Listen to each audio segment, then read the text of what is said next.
to this. Yeah. Was iPhone 1 a solution looking for a problem? No. iPhone 1, when you look at Apple, so Apple's an interesting company, right? What does Apple exist for? They had a breakout success with the iPod, right? That turned into a thing only after we moved it out to the Windows ecosystem. And what do people do? They do music. They consume content. Ultimately, what was the thing that's sold as iPhone when we launched it? It was a music player, right? It was a web, a new revolutionary internet communicator, and there was the phone thing. But really, it was a way to consume content. Apple's a content company. You hear rumors about Apple, starting a car, right? Creating a new car. Why would Apple get into the car business? I would argue it's to consume content or to push content, because now you've got a driverless thing. What are you going to do in there? You're going to sit there and consume content. So I think Apple is very smart. And when we started iPhone, this was a new way to move content. Now, when you look at the way we started kind of approaching the problem. I actually have a patent, I think, on one of the very first attempts that we made, which was exactly what everybody expected us to do. We took an iPod with the little click wheel, like the actual, like it was solid state. We'd already bought, kind of moved past that, the physical wheel that rotated, and we bolted a phone onto it.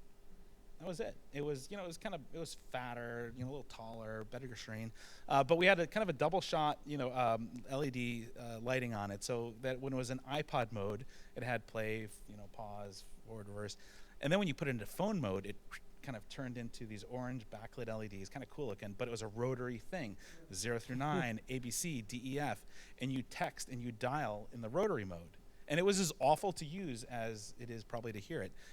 But that was our first attempt at it, right? We were building the iPhone, which was an iPod phone.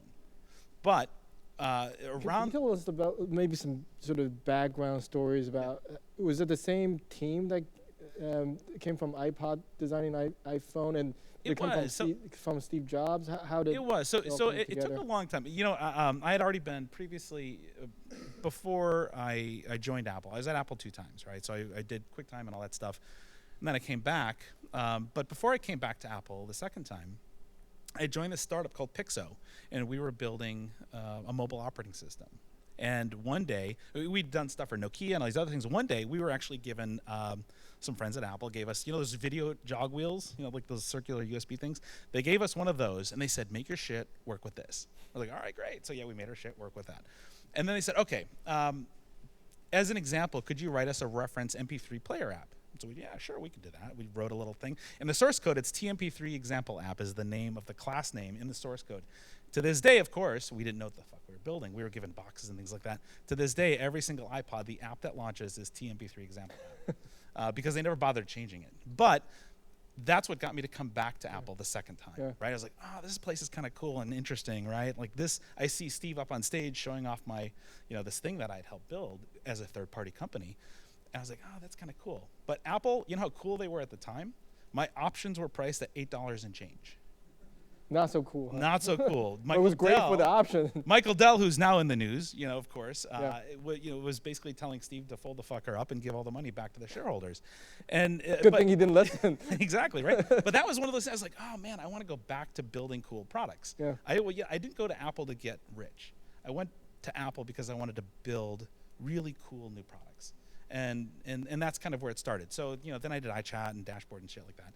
And then the guy that brought us on, the person that gave us the USB jog wheel, this guy named Tony Fadell. Tony started Nest with Matt. You guys, sometimes I give this talk to audiences that don't really know the background. You guys seem to be pretty smart and in tune with all this. But Tony had started iPod, and he.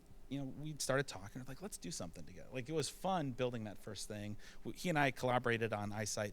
There was a camera called iSight, which is how you did video conferencing back before it was built into the actual machines. And so I helped his organization out with that. And it's like, let's do something again. He goes, I got something cooking. Can't quite tell you what it is yet, but come on board. So I actually joined. That's what caused me to go back to iPod. I didn't realize Tony recruited you. What was it like working with, Tony's very colorful personality in Silicon Valley. We're all colorful personalities. It takes a lot of assholes to build a product like an iPhone or an iPod. You know, here, and actually, the funny thing is, you know, but you have Apple. Apple is littered with really powerful, strong personalities. Yeah. You know, it's probably one of the most political companies, and this is coming from a guy who's now been at HP, Palm, and I've seen very political organizations. Apple is extraordinarily good. I don't mean that in the positive way, at having a political organization. What does it mean? You mean the interpersonal relationship between your coworkers? It's complicated, right? Yeah, your Facebook status is permanently complicated, right? You've got frenemies, you've got enemies, not really many friends. It's just politics. It's big company corporate politics. And but so I would have thought if you guys were those brilliant technologists, you would just be so focused on the design. Or the as product. engineers, that is absolutely correct. Yeah. You start to go, again, higher up in the organization, it becomes, you know, we didn't know that the phone was going to be what it is today, right? We just knew that we had to get on this. It seemed like a fun project to be on. We didn't know that Apple would change its course, you know, because of it. But it just seemed like a cool thing to do, and it felt right more than it was. And Steve wasn't sold on the idea of building a phone, right? He was not. He was not. No, it actually took a long time. Who was it that, was it Tony that wanted to build this? A bunch of people. Eddie Q, Tony, Scott Ford. I mean, like a lot of people. Phil Schiller. Everybody had this idea. It's like, oh, this would be kind of good. We dipped our toes into it when we worked with Motorola on what was that stupid thing called? I had the Razor. Was it the Razor? No, it was another one. Maybe it's the Razor. I forget.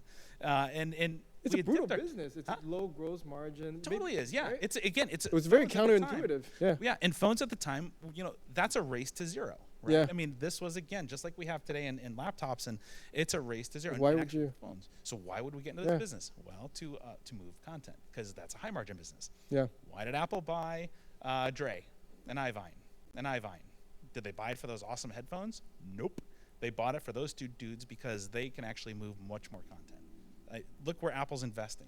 That's where the car is going to come. That's where the iPod, the phone. I think it's all going to go that way.